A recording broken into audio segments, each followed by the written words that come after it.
This is Internet Marketing.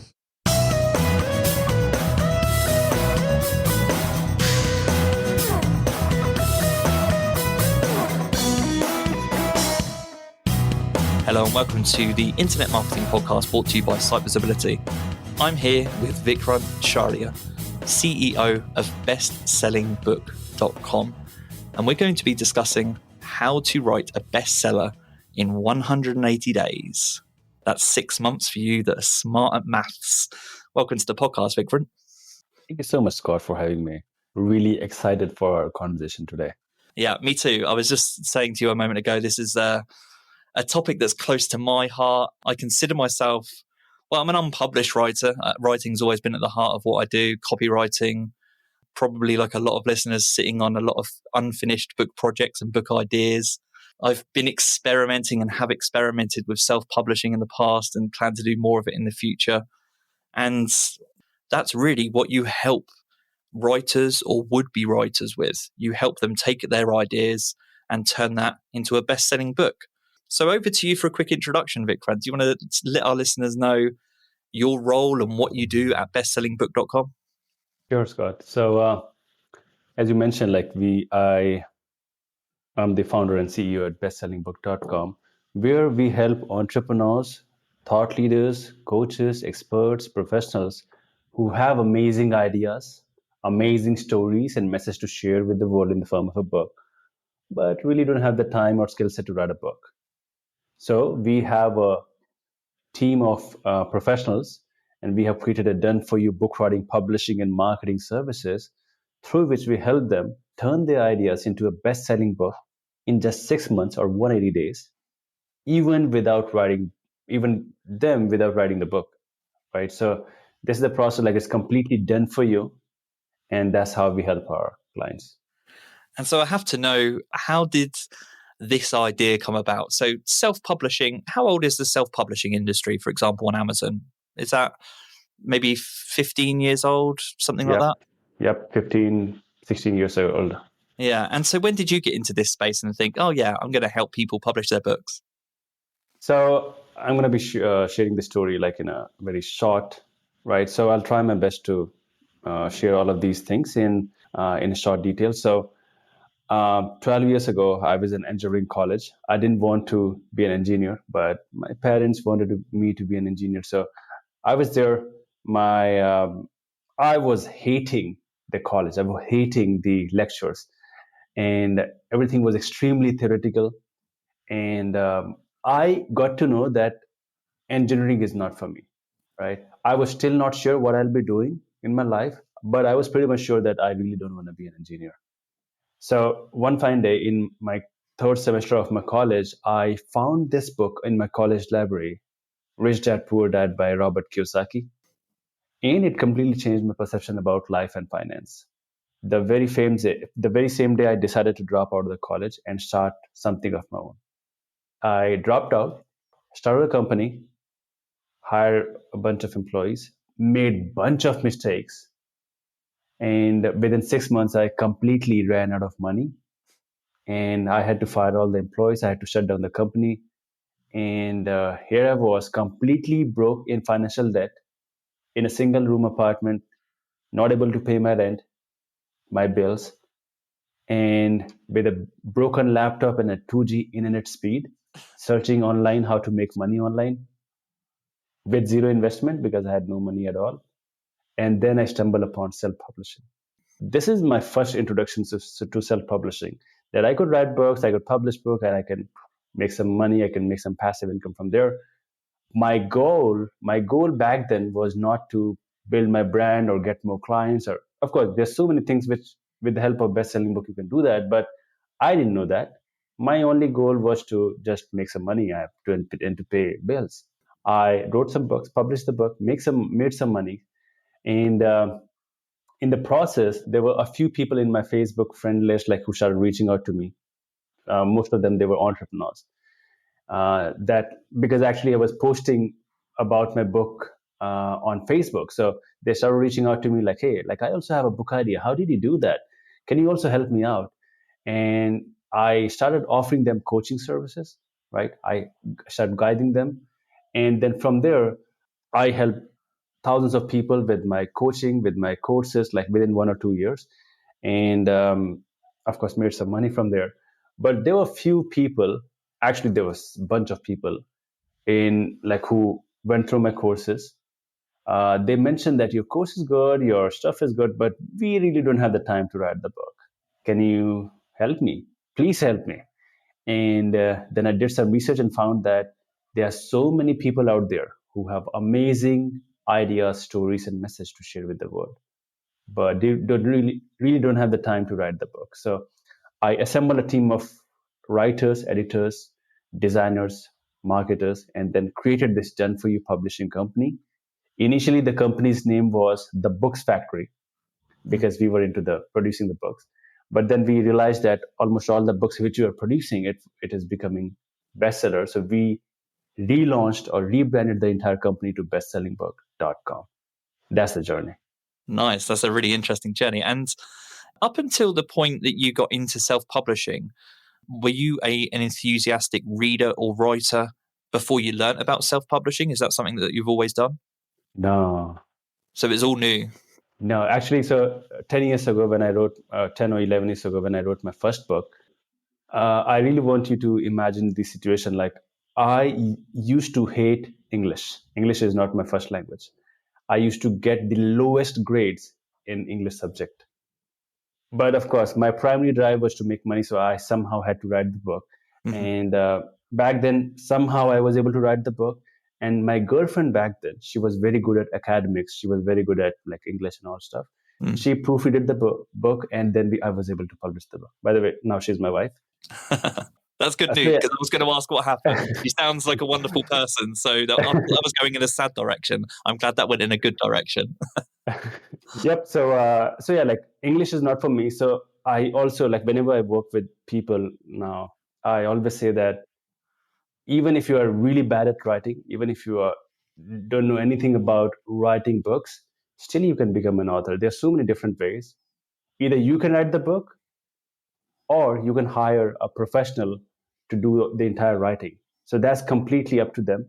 If they have the financial resources, they can hire someone. If they don't have the financial resources, still you can write the book, even if you don't have the skill set to write a book. That's such a big change in the publishing world. And I know over the last 10, 15 years, the ability for non-natural writers to be able to publish a book and go through these processes has really just changed the world of self-publishing. I'm just there as a starting point. I'm interested to know your opinion. How has the space changed over the 12 years or so that you've learned about self-publishing? Is it easier or more difficult today to self-publish a book? I think to enter the space, it is getting easier and easier because maybe 10, 12 years ago, we didn't had so many different resources, so many YouTube channels around these self-publishing topics, Right. so many different articles and blogs and podcasts around the topic. So now it is easier to enter the market, but talking about the promotion, talking about the marketing, it is getting a bit complicated now. Initially, it was very easy for you to market the book. You could easily find a Facebook group around your book topic and start promoting your book, and used to get maybe 100 sales within first day or second day. It was very, very easy, very simple. That was possible back then.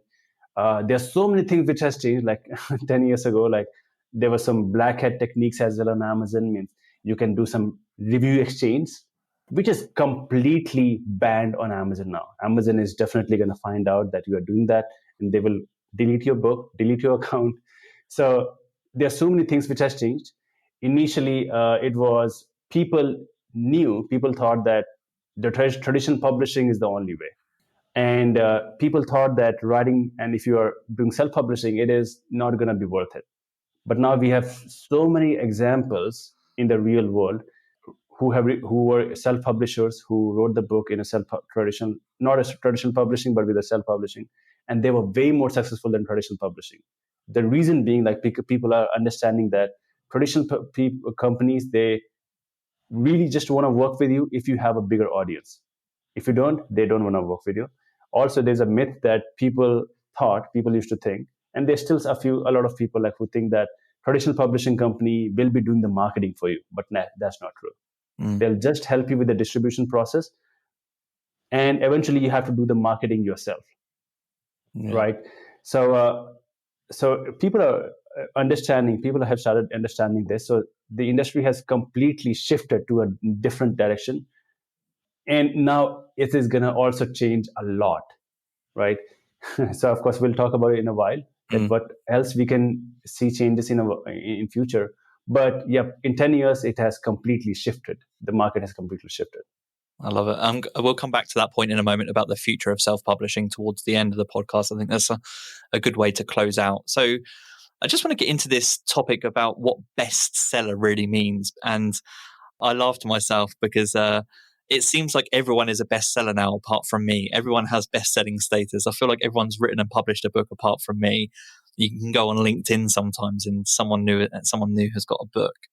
And so I think that what it means to be a bestseller has actually changed over time. I think people used to look at Barnes and Noble or Wall Street Journal or USA Today, and there were some other publications or media establishments that used to determine bestseller status. In the UK, we have W.H. Smith, and that's changed a lot over time. And really, Amazon, it really to be considered a bestseller now, when I speak to podcast guests or people in marketing, you're typically only considered a bestseller if you rank number one in a specific category within Amazon. Is that how you define a bestseller status? How do you define the bestseller status? If we say bestseller, like we really need to understand, as you mentioned, that there are so many different platforms to hit bestseller on. Where, like, the first question should be: is it New York Times bestseller, or is it Wall Street Journal, or is it USA Today, or is it Amazon bestseller? Exactly what it is. So, and we really also have to understand what's the criteria to hit bestseller on different platforms. So, if you have to hit bestseller on New York Times, then you have to get around 15 to 20,000 copies sold in a week for your paperback. And at the same time, you also have to get hundreds of different media placement, maybe get on so many different news channels, so many podcasts. So they always consider these things, right?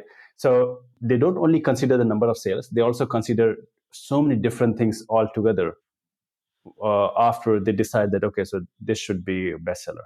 So currently we don't offer that service, but maybe within 1 or 2 years, it is our actually number one goal to also introduce that service to our premium clients. There's also the second most prestigious list is Wall Street Journal bestseller. And also following that is going to be USA Today bestseller.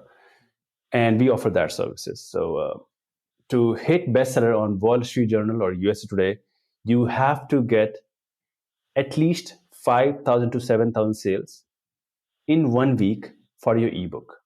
And if you do that, then 99% of the times like they will be selecting you as a bestseller, right? So we do that. We offer that services. It's completely done for you. We get all the sales. We process all of these things. Then there's also, as you mentioned, there's also another service or another bestseller category called Amazon bestseller. It is actually one of the easiest way to hit bestseller on Amazon, but still there's a science and math behind it. If you understand it, then of course it is not very much complicated. So there are some tools out there like Publisher Rocket, through which you can find out the top categories and keywords which are highly profitable but less competitive. And you can choose those categories. And with the help of Publisher Rocket itself, you can find out how many sales the number one book is getting in your category. Now, for example, in your category, if you're written a book about internet marketing, then find out that in the number one book in internet marketing, how many sales it is getting. So if it is getting maybe 500 sales in a day, so to hit bestseller, you have to get more than 500 sales in a day so that your book can outrank that book and you can become a number one best-selling author on Amazon for internet marketing category. So that's the algorithm, that's the kind of a calculation and math and science which you have to do. And if you do that, then of course it is not very much complicated to hit bestseller on Amazon. Do you know off the top of your head how many categories there are in Amazon for books? So There are thousands of them. Yeah, thousands. So, I mean, this speaks to the process really as you identify a category, you undertake Yeah. your research, Yeah. you see how many books are selling, and then you kind of make an estimated decision about whether to launch a book in that category. I think that process makes a lot of sense to people. We're quite familiar with it. The tool that you mentioned there was pretty handy. So thanks for sharing that. And actually, Yeah. people don't know this. Like when they're going to kdp.amazon.com, where you publish the book, it stands for Kindle Direct Publishing. So when you're publishing the book on Amazon, it will ask you to choose 2 categories. And if you choose those 2 categories, like maybe you will not find your category which you want to get your book featured on. So because they will, during the publishing, they will be having very limited number of category, maybe just maximum 50 or 100 or something. So you can for then you can just simply choose 2 categories. But most of the people don't know this thing, that they can choose up to 10 categories. Right. So once you find out that what are the categories, you can, once your book is published, you can reach out to Amazon customer support team and then simply let them know, like, for this book, I want to change the category and these are the categories I want to get featured on. And within 24 to 48 hours, they will be updating the categories. And that's the process. Like 95% of people don't know this thing. That's why most of them, they are not able to hit bestseller, even if they are getting good number of sales. Yeah. Does the Amazon category rankings, do they update is that live? So I don't know, do they update daily, for example, weekly? Every time I've been into Amazon, because I'm a Kindle reader myself, I've seen the category rankings kind of change before my eyes. So I assume it's all live. How does that work? Actually, it is getting updated hourly. It means every hour it is getting updated. Right. So it is not on the daily basis. It is not on the weekly basis. It is on the hourly basis that it is getting updated. So is it possible then to be a bestseller for an hour and then that's it? Yes, it is possible. That's why like most of the people, they are doing that. The thing is, for our clients, like we get them on bestseller for at least 2 days. Right. Okay. So, and the thing is that we need to understand that most of these New York Times bestseller or Wall Street Journal, they just hit bestseller for a week, right? Most of them. So to call yourself New York Times bestseller, you don't have to sit on bestseller forever. So that's the thing. Like once you hit the bestseller, whether it is New York Times or Wall Street Journal or Amazon, you can call yourself bestseller legally. I feel like that's something that I've seen just as a reader over the last 20 years and paying attention to, in the UK we have Waterstones. I mentioned W.H. Smith. Sometimes I'll go into bookstores and I'll see what's charting. And I feel like maybe 15 years ago, you would have a number 1 book and it would stay there for at least a few weeks. Sometimes you'd have for a few months. But now the categories seem to change and the rankings, particularly on Amazon, seems to change so frequently. Is that something you've seen? Yes, exactly. So on Amazon, as I mentioned, that every hour, all the ranking based on the number of sales, the ranking of the books is getting changed. So it is very fast. Like the industry is completely moving in a very fast direction. So you don't have to wait for next week to see that which book is getting most of the sales. You can easily identify that. Okay, so now we've established what a bestseller is. I'm really interested to learn a little bit more about the process that you run through. So there was a great line on your website which says, "We'll transform the thoughts in your head into a best-selling book written in your very own voice."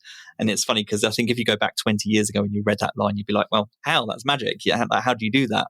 And as we've just discussed, it's the process, the option is there these days to do that. However, that hasn't come without difficult work. That hasn't come without you building a network of editors and writers and proofreaders. So talk me through that process, just maybe with the starting point. Let's say that there's someone out there, they're a marketer, they're an influencer, they're a business owner. They've never written a book before, but they've got a really good idea, or they think they've got a really good idea for a book, and they contact you. How do you start that research and validation phase to help them understand whether that book will even achieve best-selling status? Yeah, sure. So by the way, all the books which we do, we guarantee, like if they choose the bestseller package, we guarantee that the book is going to hit bestseller on Amazon, on Wall Street Journal, if they're choosing that package as well. So now talking about the process.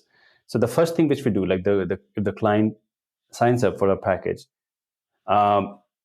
then we have our best-selling book coach go on a call with them. It's going to be completely 1 hour breakthrough session or a strategy session where they create the book outline quadrant for them. Now, what is the outline quadrant? So actually, we most of the clients we get, they don't have a working book outline ready. They just have a rough book idea. And then we take that idea and turn it into the book. But before we turn it into a book, it is important to create a book outline. But before we create a book outline, it is important to create a book outline quadrant. So book outline quadrant consists of 4 different elements. The first is the basic idea of the book. The second is why exactly you are writing the book. Means it is really important for us because this is going to define that how to craft the entire book, right? The third is the readers, means because you are not writing the book for yourself, you're actually writing the book for the reader because they are on point A and they want to go on point B, and your book is going to solve or share the roadmap from point A to point B. So you already know the process, you already know it. So you are not writing the book for yourself, you are writing the book for the reader. So exactly who is this person, what kind of pain they are experiencing, what kind of desired outcome they want to have, all things like we really go in detail with that. And then the last element or the fourth element is called the hook of the book, where how the book is different from other books. There could be hundreds, if not thousands of books on the same topic. Why your book? How exactly you will be positioning the book? We'll be creating the actual book outline quadrant with these 4 elements: the idea, why, readers, and hook. And once we have it, then we really know that what kind of book we have to write for him and what kind of marketing strategy which we have to do. We really understand their audience, we really understand their idea, we really understand how we can differentiate this book from other books in the market. So once we create the book outline quadrant, then what we do is basically the moment the client onboards, they also fill out a book information form, which have maybe over dozens of questions about their book, all kind of stuff. We use this outline quadrant, and we also use this video recording of with the best-selling book coach with them, like we say, which is a 1 hour call. And we also use that book information form to find out the perfect angel writer for them. And what's our process? We have around more than thousands of angel writers in our influence. So what we do is we send this book information form to the relevant people.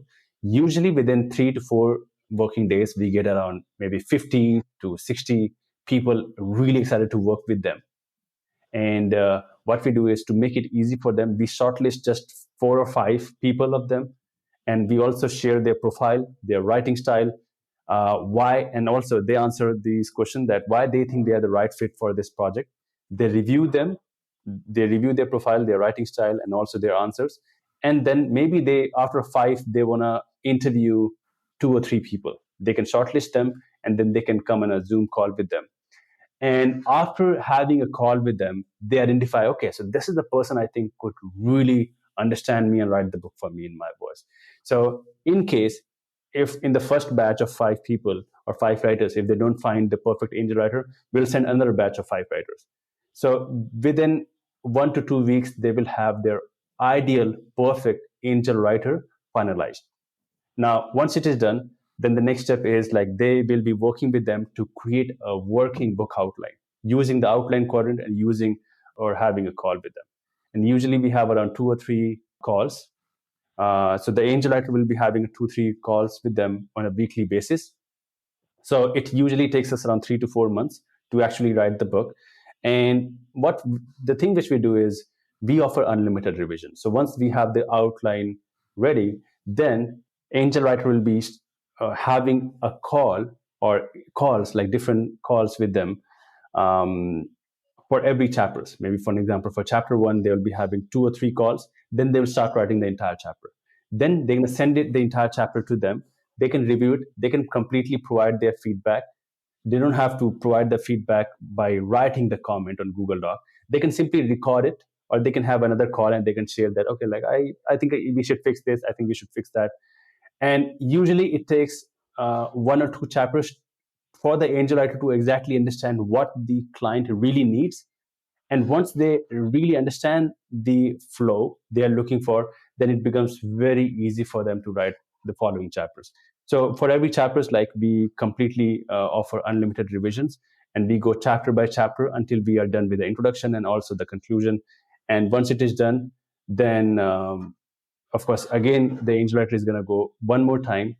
And once it is done, then we have a copy editor who's going to go through that and fix the error. We have proofreader who's going to make sure that the book is error free before publishing. So this is the entire process of producing a professional looking manuscript. I have so many questions now. Thank you for sharing all of that. So my first question, I'll just go back to the why. So you mentioned it as you were talking there, the why is important so that you know, why does this person want to have a book published? What kind of reasons do you get? Why do people want to self-publish books? And I say that because I know some people want to be writers, or maybe they've got an idea, or maybe they want to share something with the world. But do you ever get people that just want it for vanity reasons as well? They just want to be known as a writer, even if they're not? Very few, but yes, we have got it. Okay. So the thing is, first of all, let me cover about this vanity thing. So we have also got some clients, and we have worked with them as well, like who want to write a book, not for the external world. They just wanted to write a book for their children's. Right. Okay. They just wanted to share their legacy among their children's and grandchildren's. Yeah. Yeah. That's it. Nothing else. But the thing we need to understand is that this is their why. Whether it is just for their children's or grandchildren's, or it is for a wider audience, or is it to establish yourself as an authority, or is it to get more clients, or is it to build your personal brand or your expertise, whatever it is, whether it is small or big, we really have to identify what is your why, because this is going to help us craft the entire book. Let me give you an example. For example, if your goal is to write a book to generate highly qualified leads. So what you will be doing is, in your book, you can also share maybe a checklist or ebook or worksheet as a giveaway. And in exchange, they can provide their email address and they will be getting that, right? And so you can, of course, craft the entire book accordingly. If you want to use that book to build your personal brand, maybe you can use your own personal stories a little bit more so that people can connect with you, know you better in and out, but not being very salesy by sharing just by being me, right? It should also add some value. And again, like if your goal is to get more clients, maybe you can share your clients' case studies, your success case studies, as an example or a story in such a way so that people can really get more value. So this is why, like, it is really important to identify why exactly you want to write a book, because this is going to help you in the entire book writing process. So it sounds like what's most important for the angel writers, it's not the why itself, because the why can be quite diverse. It can be for personal reasons, it can be for business reasons, but it's that there is a why, and it's that they understand the why so that then they can write. But from there, the process, regardless of the why, is pretty similar for everyone. Yep, exactly. That's understood. And I'm also interested in, I appreciate this will probably vary depending on the book type, and I imagine there are lots of different variables for this, but how many calls typically do you have with authors? It's really hard to describe who they are. How many calls would you have with the people that want books? Do you have 1, 2, 3 calls, then the angel writers go away? Or is this an ongoing process where maybe you have monthly calls over the 6 months? So it is not one time a few call. This is not what we do. It's a kind of an ongoing process. And we have, for example, if we get a new client and they need the entire services, we have over 20 to 25 people working on their book, right? Including writers, editors, proofreaders, best-selling book coach, author success manager, and then book cover designers, book formatters, book trailer video, voiceover artist, right? So also virtual assistant, like will be doing all of the things, publishers, then designers, marketers, all kind of thing, like social media marketers, PR people. So there are over 20 to 25 people who will be working on their book, right? But if you're in the book writing phase, which is kind of a longest, right? Because we really want to produce a highly quality product. And in this case, the product is going to be book. It's going to take us around 3 to 4 months. And for 3 to 4 months, the angel writer keeps on interviewing the client, maybe 2 times in a week or 1 time in a week or 4 times in a week, depending on the client's requirement, depending on their availability, right? So it's an ongoing process, and we keep on interviewing the, like, it doesn't work like this. This has happened with me in the past, like when in my initial phase, when I hired some ghostwriter, they just needed some outline, and then they used to create a book after 3 months, and I used to hate it. And this has happened with so many different people as well around the world. We really don't believe in that process. We work with the client one-on-one, and we make sure that the book is written in their voice with their personality. And for doing that, like, we have to have a call with them 2 times or 3 times in a week, and if it is required, then we do that. And just in terms of the angel writers, they have to also, I'm thinking about the skills that are involved for angel writers. And what's really interesting to me is that, of course, writing skills, the ability to take the information and write it, is important. Listening skills sound like they're important as well. But questioning skills, they must be of utmost importance for this process, the ability to ask questions that reveal more information from the authors. Is that fair? Exactly. It is really important. Actually, one of the most important thing is questioning and listening. So actually, these angel writers are actually seasoned ghostwriters. Mhm. But what they do is they follow our angel writing system, which we have developed. The angel writing system is basically like which we have created, and the client will also be having the access to this angel writing system, and it will be a process and step-by-step action items for the angel writers and for the clients. Everything, like, they have to check all the boxes one by one for every chapters, and this is how we write the entire book. I mean, the first step could be sending an email to the client, asking them for the next availability. Once they reply, schedule a call, and then having a call with them, then recording the call, and then listening to that, and then transcribing it, then of course writing the book, and then sending it to the client. So all of these are there, a checklist for all of the different chapters, and they have to follow this system, these different checklists, to make sure that the book is written in the client's voice. So, and one more thing which we see is like, most of the time, like, we do that is, for example, if the book is very much technical, we try to find out only those writers, like, who have written books on this same topic or similar topics, so that they also know their about the topic. At the same time, they can also add some value. They can also brainstorm with the client and maybe share some more things with them, so that they can include them in the book, which can make the book more valuable. This process is quite involved, and there's a lot of preparation that goes into it. You've mentioned there video calls, transcriptions, writing, questioning. Is there any software that comes to mind for you that you'd recommend to listeners? Maybe they're self-publishing, or they're writing, or they're proofreaders or editors, that has really helped you and that you use behind the scenes at bestsellingbook.com? So we have used, like, of course, Google Doc and MS Word works, but we have also used Scrivener. It is also good software. But 3 years ago, what we did is we have built our own software for the entire book writing thing, entire angel writing system, which we have built for on our own platform. And so that helps the angel writers take the concept and break it down, I'm assuming, into chapters and so forth. Exactly. Like, it is kind of a checklist for the angel writers and everything they have to do for the and of course, this is also linked to all the Google Docs for different chapters. And of course, these Google Docs are going to be shared with the client, and then client can review that and they can provide the feedback.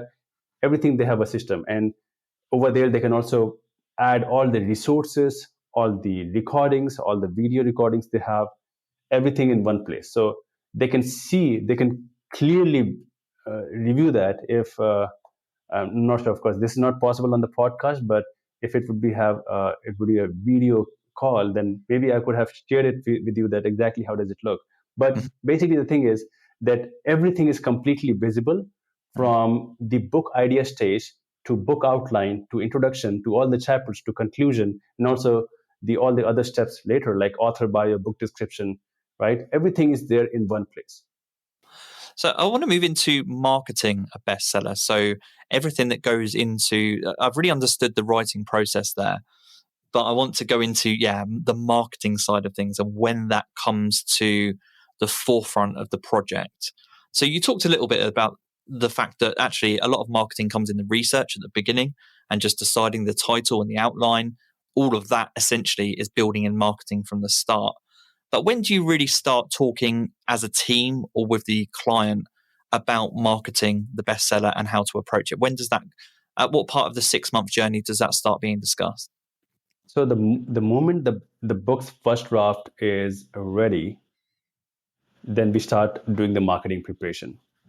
So for example, if the book is still in the working thing, like of course we just do the proper research and we get it ready. But once the manuscript is ready, right? Once the angel writer is done with the book writing thing, then there's still so many different steps which we have to do, like editing, proofreading, then doing the book design, the cover designing, book formatting, book trailer videos, ISBN number, all kind of stuff. Meanwhile, we'll also be doing the marketing for the book, like creating the social media thing, getting them on the podcast if they're interested. So all kind of things. So the thing is, we need to understand that marketing always starts from the beginning. So as I mentioned, that we always create the book outline quadrant, which includes all of these different marketing research thing. But at the same time, once the book is ready, then one more thing which is really important is packaging. So you have the product ready, which is your book. The book is your product. Packaging of the product is also really important. And we need to understand that when you're publishing the book on Amazon or any other place, you are not publishing just the book. You are publishing yourself and your brand, because people are going to judge you and your brand and your company by seeing your book or your book cover. So you have to really position your book in such a way that it looks premium. And over here in packaging, book cover designing, interior designing, book description, title and subtitle, all of these plays really important role. And that's why packaging also is important. Then you publish the book and then you start the promotion. When we talk about the promotion, then there are of course different type of promotion. Of course, you are in internet marketing, you know this. On Amazon is kind of a search engine, just like Google. People don't find any book just by going to any category or subcategory and then finding which book is performing well. What they simply do is they simply use the search bar. They type the keyword and then whatever book is ranking, they click on it, and based on that, like, you get the sale. So you have to do the on-page SEO on Amazon, and this includes finding the right keywords, right categories, and also using those keywords in your description, maybe in your title as well. And over here, like, this is how you do the on-page SEO of the Amazon. Then you can also leverage some paid ads. A few things which works really, really well for me and my clients are Amazon ads and BookBub ads. So BookBub, BOOKBUB ads.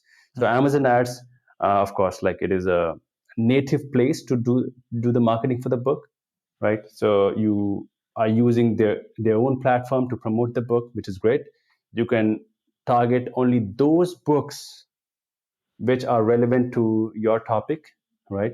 And at the same time, you can the only downside of Amazon is you can start seeing results after a while, maybe after 2 weeks or 3 weeks. You can't see results instantly.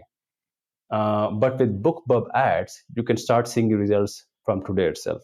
You start running the campaign today and you can start seeing results from today itself. On Amazon ads, the keywords, actually, it takes some time for the seeding. So that's why it is a lengthy process. So Amazon ads, BookBub ads to promote the book. Nowadays, one of the best way to also promote your book is getting on podcast. So because of course, if you reach out to any host that you are maybe a published author or a best-selling author on this topic, chances of them getting you on their podcast as a guest will be a lot, because they will be also seeing you as an authority or an expert on the topic. And at the same time, they will be asking you question about just about the book, the entire conversation. And at the same time, in the end, they will be asking you where people can find you and where people can find your book. So it's kind of a free promotion. And how people can get on podcast is there's a tool out there called listennotes.com. So listennotes.com, where it is world's biggest directories of all the podcasts. So almost all the podcasts in the world, you can find it over there. So for example, if your book is about internet marketing, you can simply type that keyword in over there, and you can find tens of thousands of episodes and podcasts around the same topic. With Listen Notes, you can also find their website and the email address of the host. You can also do the filtration based on top 10%, top 5%, top 3%, or 1% as well. So you can find the right type of podcast and get on those podcasts maybe weekly, 1 or 2 times, which is going to be a great way to promote your book. Excellent. There's so much I want to break down there as well. So one thing I am interested in is, do you think it's important for someone to have a personal brand? So a following in order to become a bestseller? How important is that? If they already have a follower, that's going to be a cherry on a cake. But still, if they don't have a personal brand, that doesn't mean that they will not be able to become a best-selling author. They can still become a best-selling author. It's the same kind of analogy that there are so many successful entrepreneurs out there, like who became successful without being very famous or without having so much of followers. So it's kind of the same thing. Like, you don't need a lot of followers to become bestseller, right? If you do the right thing at the right time with proper tools, you can get number of sales so that you can hit bestseller on Amazon or Wall Street Journal or USA Today. And I'm interested in the timing aspect of what you've just said, because I think I read somewhere, it was either in the book that you've written related to this topic, or it was on your website, I can't remember where, but there's a section about forming a 7-day post-launch plan. So you have your book and then you have a 7-day plan. And it seems like there's a lot of emphasis put on that first week of launch. How important is timing and timing all of these activities together in order to achieve best-selling status? Is that of highest importance? Yeah, it is actually one of the most important thing. And one thing which we do for our client, and we highly recommend them, and of course, most of them, they go with that, is once we publish the book, we don't publish the book and make it live. We publish the book and make it available for pre-sale or pre-order. And we get these 3 or 4 weeks windows where we massively promote the book. If they're interested, we get them on podcast. If they're interested, we also do the social media thing. So they are actually, if they have any followers, they leverage that follower to get so many people interested in getting the book. And all the sales you are getting in these 3 or 4 weeks of these pre-sales or pre-orders, of course, they will be getting the copy once the book is live. But at the same time, all these number of sales will be counted on the day the book is launched. Right. Yeah, that's interesting. So the moment your book is going to be live, for example, if your book got maybe 500 to 1,000 sales in those 3 or 4 weeks, you will instantly hit the number 1 bestseller, or definitely Amazon hot release. Right. So that's one of the things, and that's why timing is really important.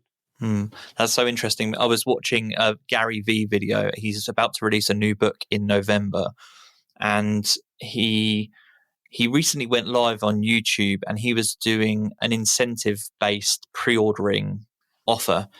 Essentially, he was asking people to pre-order his book, and dependent on the multiple number of books that you ordered, he would then drop you an NFT in return upon the book release date.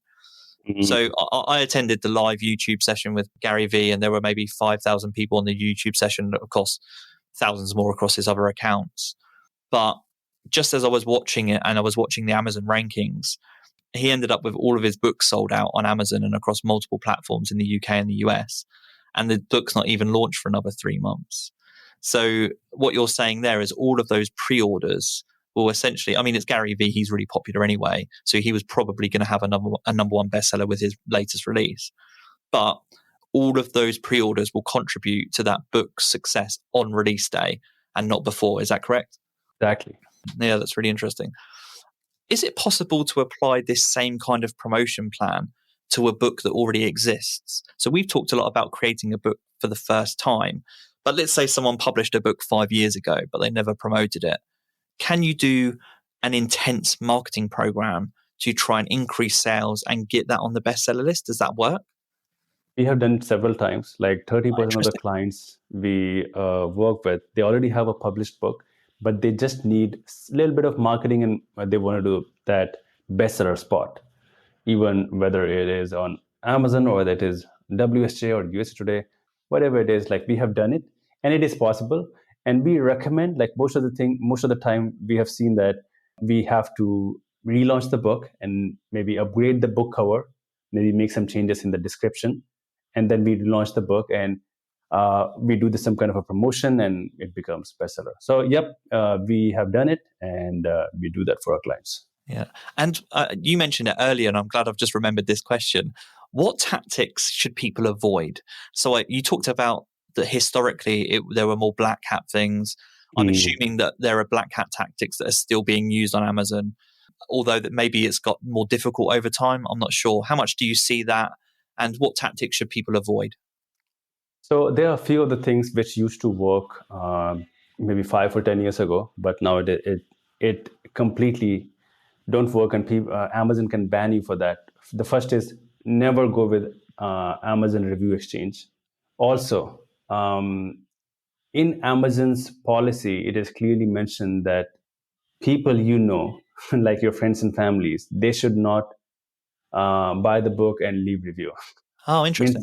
Something like that. So it is not exactly which I said, but they don't want their close friends and families to leave reviews, because they are going to be biased reviews. And Amazon don't want that. Like, they really need right type of reviews by right type of people. So so of course, one thing like which people do is if they send the link, how Amazon actually find that you are sending the link is, and of course they have some other algorithm as well. But the thing is, like, when you find your book, right? When you maybe, for example, if your book is about internet marketing, maybe you search your name over there and then find your book. And when you see the URL, it is a kind of a very weird URL with question mark and all kind of numbers and everything. And it also has a timestamp and a date, if you clearly see it, like in the end. Yeah. So, and then people share that link with their friends or families, or their maybe their past customers or their audience. And when they buy the book and then they leave the review, Amazon thinks that you are doing some kind of a black hat thing, because it has the timestamp or date stamp of any other day, and people are maybe purchasing the book after 3 days or 10 days. There's a kind of a mismatch, and Amazon algorithm like identifies that, and they give you some kind of a warning. So to really fix this, what you can do is, if you really have to get maybe your clients or your mentors or your followers to buy your book, what you can do is you can share the naked URL of your Amazon book. What is that? So so it is going to be something like amazon.com/DP or direct publishing / your ASIN number, right? So it's going to be just very small. And after that, it's going to be you have to completely remove all the other kind of codes and all the different type of timestamp and numbers. And now you just have to promote or use that naked URL to your closed one, in case if you need to get some reviews. So this is one thing which people really don't know about, and which can really break or make their book sales or book reviews. Sometimes what happens that their friends and families leave their reviews, and Amazon deletes those reviews. It has happened several times. And sometimes if you do that often, then they can also ban your book. And if you do that more often, they'll also ban your account as well. So there's plenty to avoid. That's really interesting. Thanks for sharing that. I didn't know that myself. I also hadn't heard of listennotes.com before either. And it's funny because I get a lot of podcast pitch inquiries. And so that's probably one of the platforms where people find And my information and pitch to me as well. and actually, I was going through Listen Notes, and when I found your podcast, it is in top 1%. Oh, wow. That's amazing. That's good news. Yep, that's really amazing. So you can find yourself, you can search your name over there, podcast, and then you can find it, and you can see like top 1%. So that's an amazing thing which you can look at. Cool. Yeah, thanks for sharing that. So just in closing for this episode, as we're wrapping up here, I'm interested to know some of your favorite examples of the books that you've helped people publish. So what comes to mind? I'm imagining there have been hundreds, if not thousands, that you've helped people publish over the last decade. What comes to mind for you? I can share just a true story in a very short way. So Yeah, the please first do. story was like a few years ago. Like I worked with a lady, lovely lady, had no intention to launch herself as a maybe in motivational speaker or something, but she had a daughter, and she went on a road trip, but she got crushed by a boulder, and doctor was saying that they will not be able to save her. It was very kind of a depressing situations for her. And what she started doing is she started posting stuff on Facebook about her journey of how she is doing, how her daughter is doing. And there were so many people like who started reaching out to her and maybe, of course, helping her and supporting her. And somehow, maybe because of prayers, like her daughter survived. And of course, she's on wheelchair, but still, like she survived. And she used that story, and of course she with the help of us, like she was able to write the book. Of course, we published, we marketed, became bestseller, and she launched herself as a international motivational speaker. She's a very successful person now. The thing is, like, she wasn't interested or had no intention at all to write a book and publish a book to become a speaker and have a coaching program and courses. No, she has nothing, but still she was able to do that. And she's one of the best thing is she is also not also only able to help people. She's receiving plenty of thank you emails every week and every month, that how her book has helped them, because of course those people, they are also in a similar journey or similar situation. So so that's how, like, one thing which whenever my team and I are really excited to work with these people, because we are not only helping our clients, we are also helping the readers who are reading their client's book. So this is going to be one story which is close to my heart. And the second story, like, I'll be very short on this. 3 years ago, I had a client, and he wanted to promote his physical product using a book. And by this time, I thought that writing a book can only help people who are in information industry, like people like who are coaches or speakers or information infopreneur. But this person came and he wanted to write a book to promote his physical product. And of course, we did it. We wrote the book, published the book, we marketed the book. And he was able to double his business within 6 months using his book. He got on TV, he got on podcast, and of course, he used and leveraged the book to exploded his business. So that's how, like, I just wanted to share these stories. Like, these two stories are actually very close to my heart. That's amazing. And I'll link to those books in the show notes. If you send me those links across, Yeah, I'll put those in the sure. show notes as well. One final question before we close out the episode is, you touched on it at the very beginning and we said we'll come back to it. And that's the future of self-publishing. So you've actually just given some really good examples as you were talking there. You've said that someone released a book and then they've ended up getting motivational speaking gigs, or that's become a part of their career. You've talked there about businesses that have been transformed through authoring a book. Does self-publishing, does having a book open as many doors as maybe it did 20, 30 years ago? Or are the doors closing because more people are becoming bestsellers because there are so many categories? What do you see as the benefits and maybe the future of self-publishing as we close?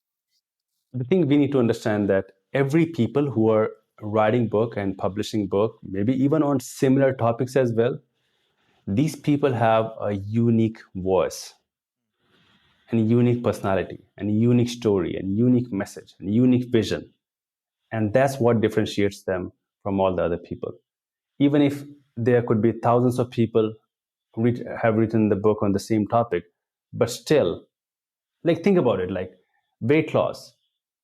What exactly do you do in weight loss? Like, there could be maybe millions of books on weight loss, and actually the strategy is almost the same.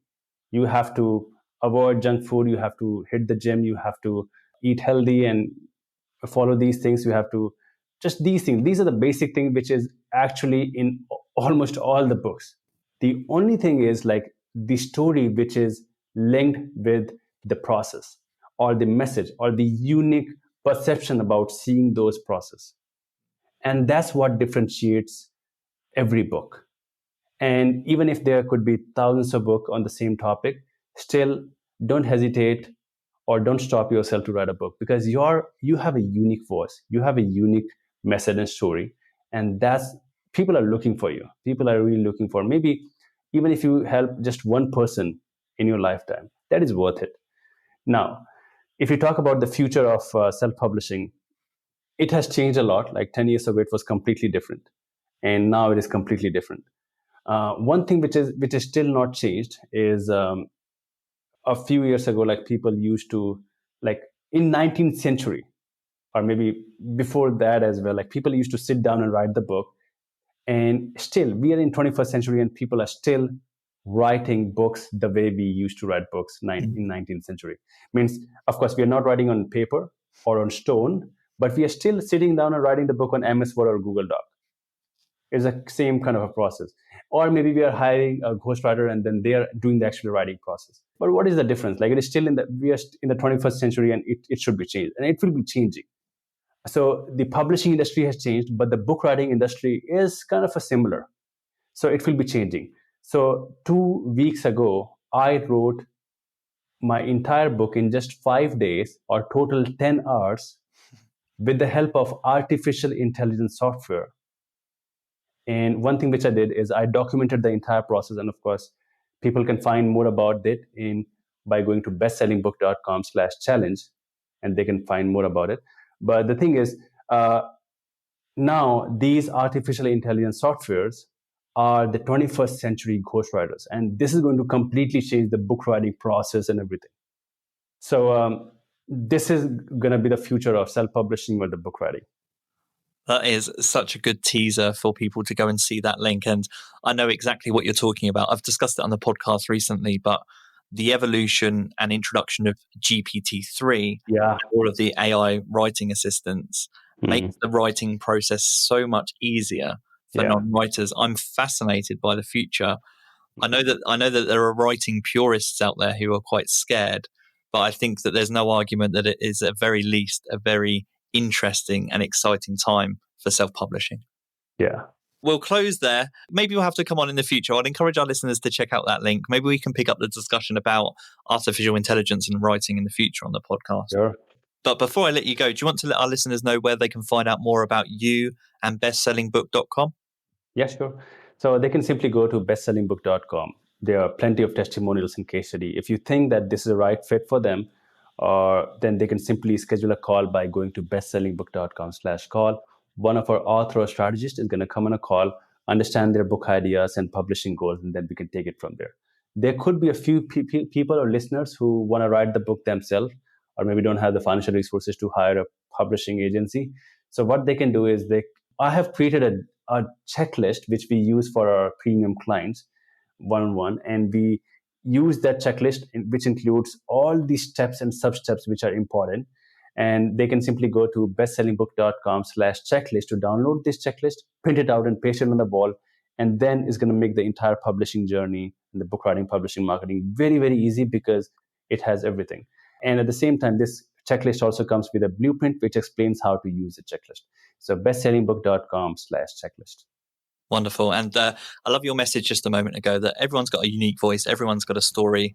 So find a way to get it out there in the world. And, maybe you're listening and you've got a story to share, whether you're an author or not. Come on the podcast, talk to me about that story, particularly if it's marketing related, because I want to hear that and share it with people too. Vikrant, I'll just say thank you again so much for your time this evening. That's been a really interesting episode, something that's really important and interesting to me. So thanks for all your advice. And this has been the Internet Marketing Podcast. Take care.